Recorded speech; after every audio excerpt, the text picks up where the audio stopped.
কি করতেছো তুমি এটা?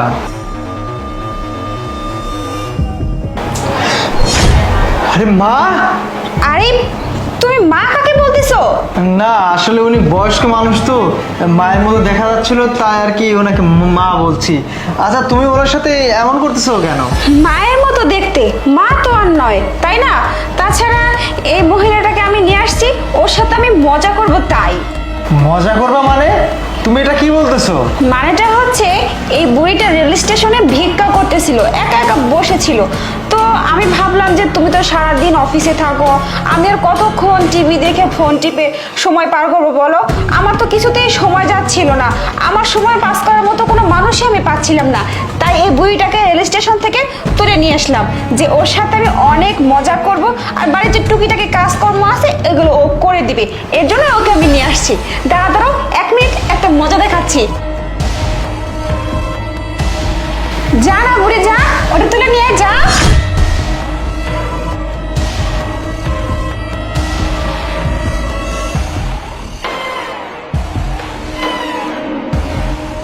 Very good.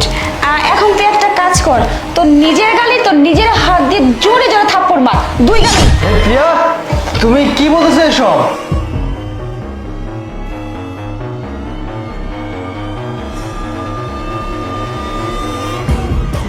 দেখছো আরিফ, মজার না বিষয়টা?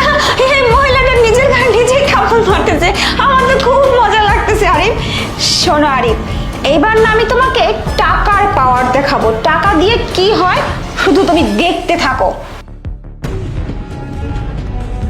এই বুড়ি, আমার পাটা পরিষ্কার করে দি, তাও বা তোর জিহ্বা দিয়ে চেটে চেটে। এই বুড়ি, তোকে কথা কানে যাচ্ছে না? তোকে কতবার বলতে হবে আমার পাটা চেটে চেটে পরিষ্কার করে দে? বস বলতেছি, তাড়াতাড়ি কর। ব্যাস মা, অনেক হয়েছে, ওঠো। কি ব্যাপার আরিফ, তোমার সমস্যাটা কি?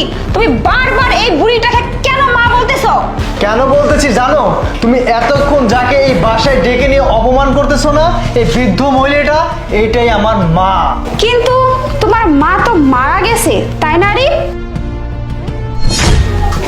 মা? আরে বাবা আরিফ তুমি?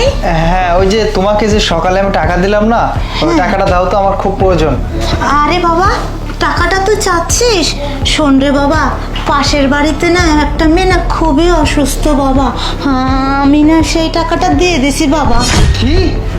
পাশের বাড়ি একটা মেয়ে অসুস্থ আর তুমি আমার এতগুলো টাকা দিয়ে দিছো? তুমি কি মা নাকি অন্য কিছু? দেখো এত কিছু বুঝি না, তুমি টাকাটা কই থেকে এনে দিবে তার মানে তুমি বুঝো। তুই টাকাটা দিছিস কেন?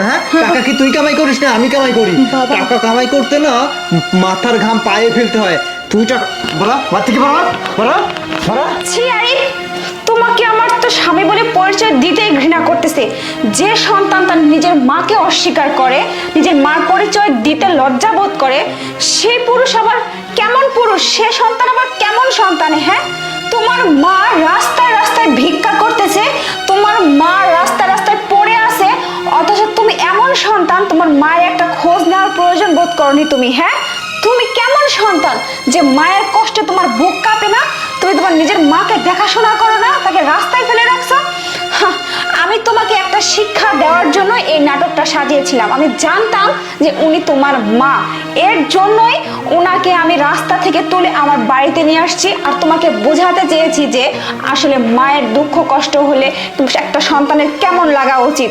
আর ন্যাচারালি তুমি তাই করছো, একটা সন্তানের যেমন হওয়া উচিত। খুব ভালো। আমি তো কি বলবো তোমাকে, তোমাকে তো আমার তোমার চেহারাটা দেখতে ইচ্ছা করতেছে না আমার। মা, আমাকে তুমি মাফ করে দাও না, আমি বড় অন্যায় করে ফেলছি মা, আমাকে তুমি খুব ক্ষমা করে দাও। যাক বাবা আরিফ, তুই অবশেষে বুঝতে পারছিস, তাতে আমার অনেক খুশি। প্রিয়া, আমাকে মাফ করে দাও প্রিয়া। আমি তোমাকে মাফ করার কেউ না, মা যদি তোমাকে ক্ষমা করে তাহলে তুমি ক্ষমা পাবে। আর শোনো, আজকে থেকে মা আমাদের সাথেই থাকবে, তার সমস্ত দায়িত্ব ভরণ পোষণ এবং তার ভালো মতো দেখাশোনা করবে তুমি। অবশ্যই অবশ্যই। আমি না বোমা পাইনি, আমি ঘরের লক্ষ্মী পাইছি। আসলে তুমি আমার পুত্রবধূর যোগ্য, আমি অনেক গর্বিত যে আমি আচ্ছা মা নিয়ে যাও, খেতে পারছি। মা খেতে দাও, মা তো অনেক খুব ক্ষুধার্ত। আচ্ছা ঠিক আছে, মা চলেন।